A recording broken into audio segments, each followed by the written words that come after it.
get started. We are very honored to be hosting Charles Patton, EVP at American Electric Power. Charles, as part of his responsibilities there, it's a long list. Communicate, jump in here when I inevitably fall short. So, communications, federal policy, sustainability as part of federal policy, NERC compliance is part and parcel. Right. All customer relations. Right. You mentioned distribution planning. Correct. And What else? regulatory. And regulatory. So Charles has been at AEP for a number of years. Prior to his EVP role, he was president of two of their operating companies, AEP Texas and AEP Appalachian Power. And so you've really been there for AEP's evolution from what people formerly assumed would always be a coal-dominated utility into a company that's making very aggressive investments in renewables, that's making very deliberate, careful investments in smart grid. And what does that entail from an infrastructure perspective, from an operations perspective? What is that evolution meant for you in your experience at AEP? Well, it's really incredible. All you have to do today is listen to all the speakers, and I've been somewhat very closely engaged with the conversations and the questions, and also excited by some of the ingenuity and thinking as I talk to people. This is huge. It's important to understand that oftentimes when we think about utilities and we think about renewables, we think about the advancement of technology, we oftentimes do not think of utilities as being at the forefront of that, because the usual thinking is, of course, the utility wants to preserve the status quo. I happened to be here in Texas when we first opened markets here in Texas. I will tell you, we went screaming and kicking the entire way. And but now I think like most, you learn. And I believe that the changes in technology are inevitable. And as we try to listen to our customers and be responsive to our customers, it is really prompting utilities to take what I believe, a very broad and aggressive look at the future. If you look at AEP, I started my career with AEP with Central and Southwest, which was a Texas-based company which was acquired by AEP. At the time of that merger in 2000, we were roughly 90% coal, and we were the largest coal burner in the Western Hemisphere. We are now about 48% coal. You look at our current IRPs, and we have about 7,300 megawatts of renewable. The bulk of that, about 2,400 of it solar, the balance is wind. And that's not even counting the wind catcher project. I was going to ask about that. This 2,000 megawatt project that they're looking at in Oklahoma, which would be the largest wind facility in North America. Largest wind facility in North America, second largest in the world. So to think that a utility that has, again, at one time was the largest coal-burning utility in the Western Hemisphere, that's where our focus is. And not only on the generations, not only on the side of renewables, but also significant investment in the transmission space to enable. We're currently spending about $4 billion a year on transmission, and again, primarily to enable changes to the marketplace and to the grid. Right, so I think AEP was the first utility to demo a sodium sulfur battery, right, at the utility scale. That is true. And you've since made investments in Greensmith, and so I know that AEP has been interested in these kind of technologies that straddle generation and grid management. So is that something, so this is something that I think people are probably curious about. AEP has been there the whole way. Is this technology viable? In which markets? At what scale?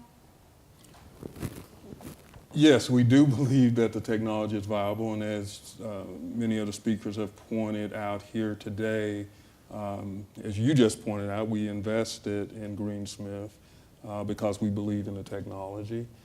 As has been identified by many of the previous speakers, storage will evolve. It will become a more integral part of the distributed grid in the future, whether that's 5 years, 10 years, 15 years. I can't make that call in terms of how prevalent it will be.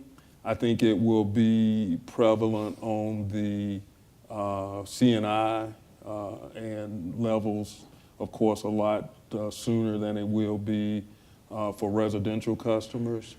But we do believe that these technologies will ultimately find their way into residences, businesses, and different applications. So from the more, I guess, front of meter applications, what is AEP looking at for batteries? Is this something, can you talk a little bit about specific applications that AEP is considering in that respect? It's interesting because, and so I'll talk about it from a policy perspective. So one of the challenges as we talk about the future and the changes that are happening in this industry is that distribution, transmission, generation, they're all becoming increasingly fungible.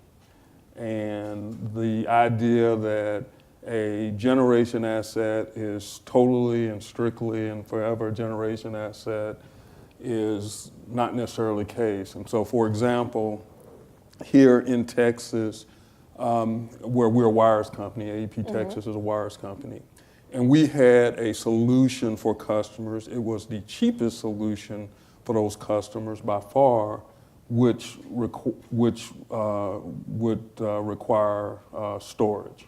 Ion lithium battery was what we were going to utilize.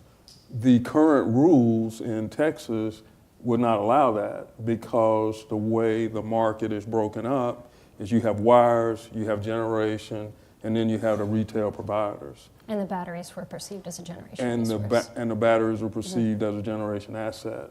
And so I get that, but the reality is that as the world changes, as technology changes, we're going to have to take a fresh look at some of these rules and really think about whether the old rules apply. And toward which objectives? So as we were speaking yesterday, we were talking a little bit about what reliability versus flexibility versus what resiliency means to someone like AEP that's active in PJM and has to be sensitive to the fact that extreme weather events are a real thing, and now you have more technologies at your disposal to kind of manage that risk.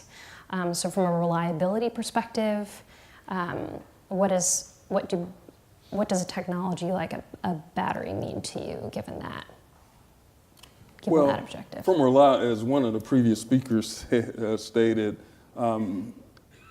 I think that the distribution and transmission networks, although they will evolve and there will be more technology utilized on those networks to deliver service to customers, those assets will primarily be above ground assets that will always be vulnerable to weather.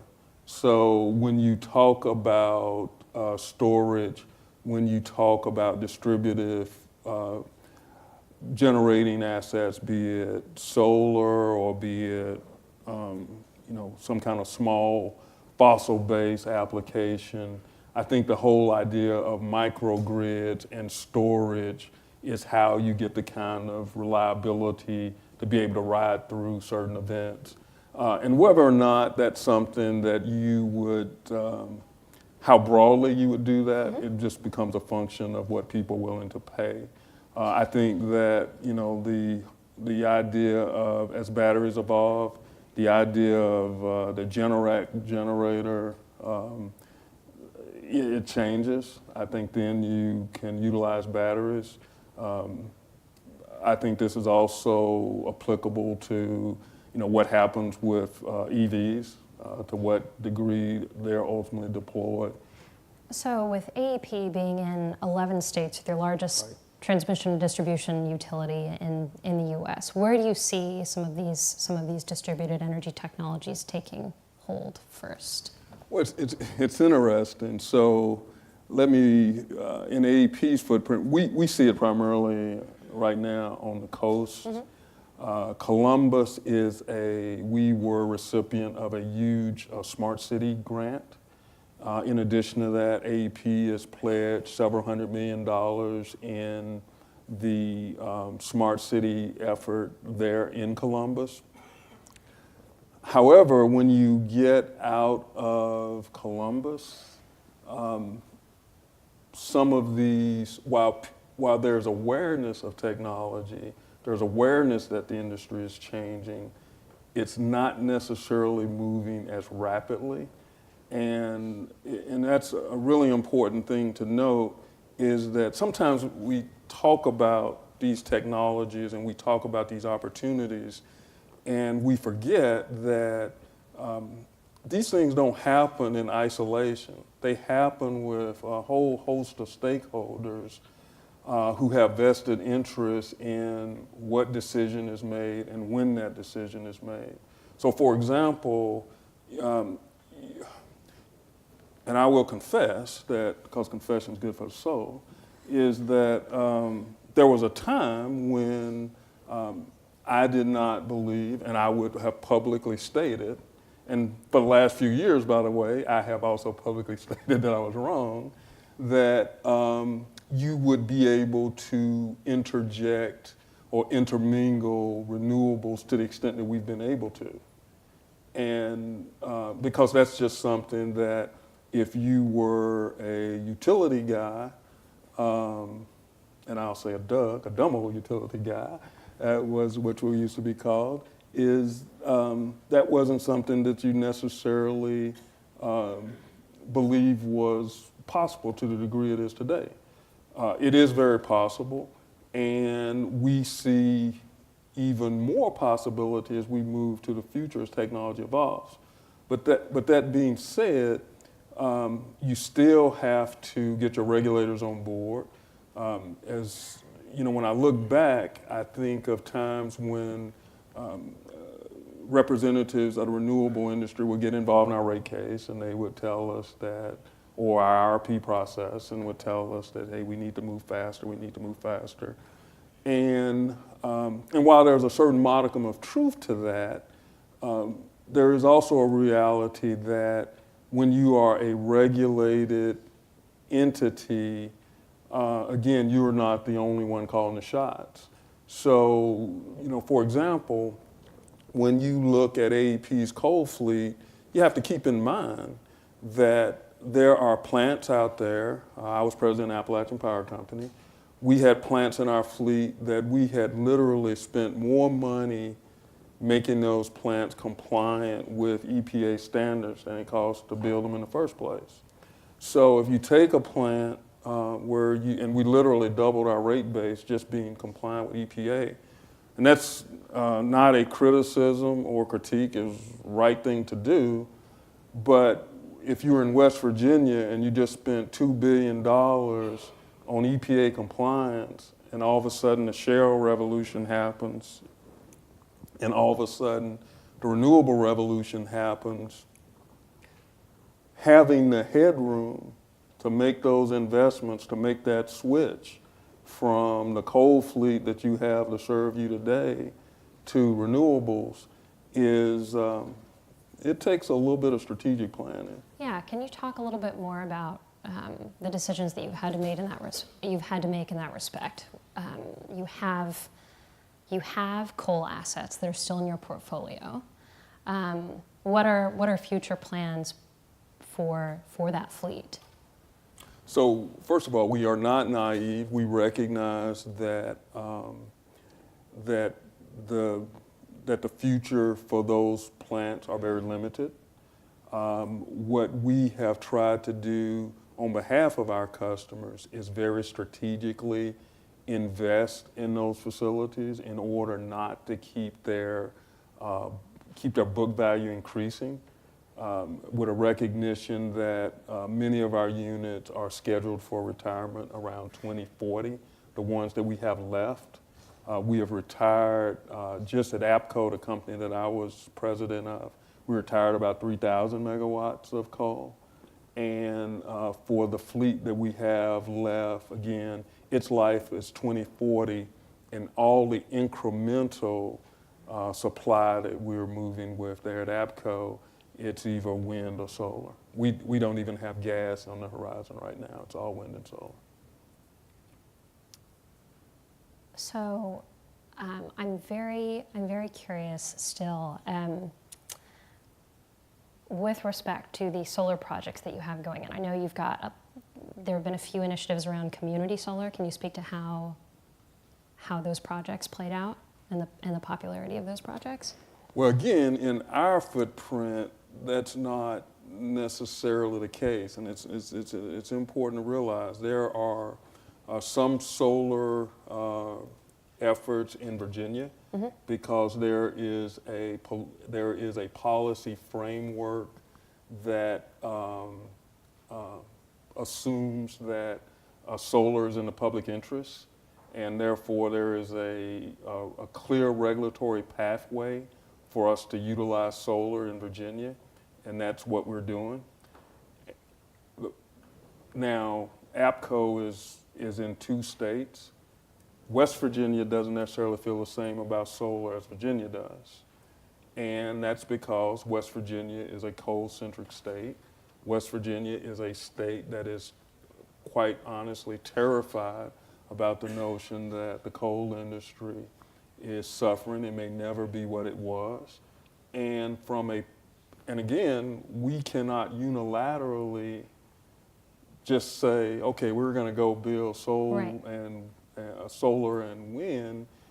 We have to take those through the regulatory processes. Right, and you can't assume that it's a foregone conclusion that there will be demand for some of these distributed energy resources. Absolutely, but what I will tell you is there's kind of a tension that's developing, because when you look at your larger customers, not necessarily our industrial customers, some of them, when you look at Toyota, for example, or you look at some of the larger C&I customers, those entities have made commitments to renewables.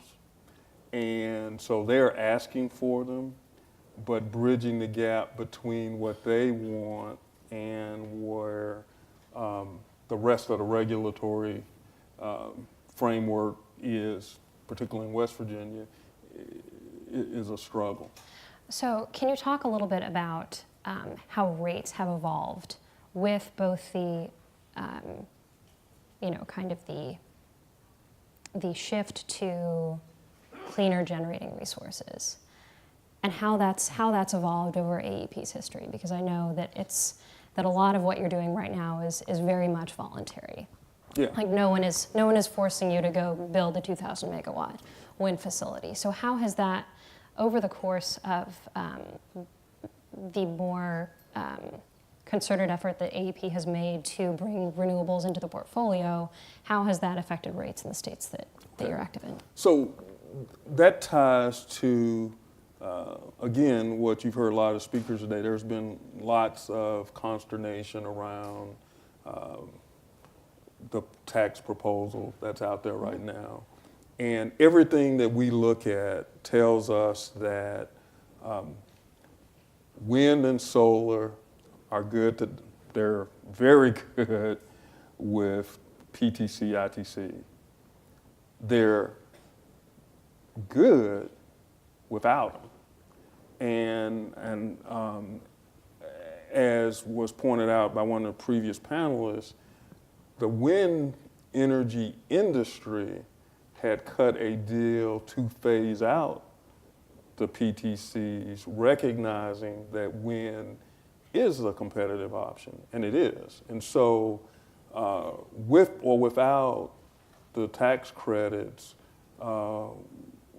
wind and solar, we see it in our future. Now, how it's manifested itself, and I'll use Windcatcher for an example, and I will say the PTCs on that particular project are huge. It's a $4.5 billion project. It's 2,000 megawatts of wind. And we can put that $4.5 billion project into rate base and actually lower customers' rates. Because between the PTCs and the energy costs associated with that facility, which has very impressive capacity factors at numbers that I never imagined for wind, makes that project incredibly viable. So what does that mean, though, for grid management? That's an incredible Well, amount of we're actually going to generation. get, I hate to say get around grid management, but that's what we're going to do. Because what we're doing is, for those of you who are in the generation business, there's something called a tie line. And a tie line is usually that little short span of transmission which connects the transmission level wire that connects the power plant to the grid. Our tie line will be 350 miles long. And we'll be the only one on it to bring that wind to population centers of Oklahoma and there to disbursement, because currently the congestion issues make that the superior option. Noted. So is it, I mean, I want to be careful how I ask this question. In PJM, is there a similar appetite for projects of similar size? Not Why Oklahoma for a project that's that big? Well, one of the things we always have to keep in mind with these technologies is that there are some places where they're better than others, and that the performance, which becomes part of the price of these technologies, so performance does matter. So in the Oklahoma Panhandle, where you can get 50% plus capacity out of wind versus much less in, in Indiana or Ohio, those kind of issues come into play. Likewise, I would suggest to you, if anybody ever been in Columbus in the winter, that the profile for solar is far superior in the Southwest than it is in Columbus, Ohio. So, I mean, those are factors that you just have to keep in mind. And so with the PJM, I think there is appetite there. That appetite is largely driven by policy. And there are quite a few projects being developed, but it's primarily driven by policy of the states. I think we have maybe time for one more question from the audience. We have a question about FERC Order 1000, and has it helped AEP in argumenting its T&D network? Oh, absolutely. We developed a transco and have, after Order 1000, very aggressively have pursued the development of our transmission grid, not only in the PJM and SPP, where AEP operates, but also have partnered with other utilities, and also even been involved in some merchant transmission projects. And I think that about wraps it up, or that's all we have time for. Round of applause for Mr. Patton. Thank you so much. Thank you.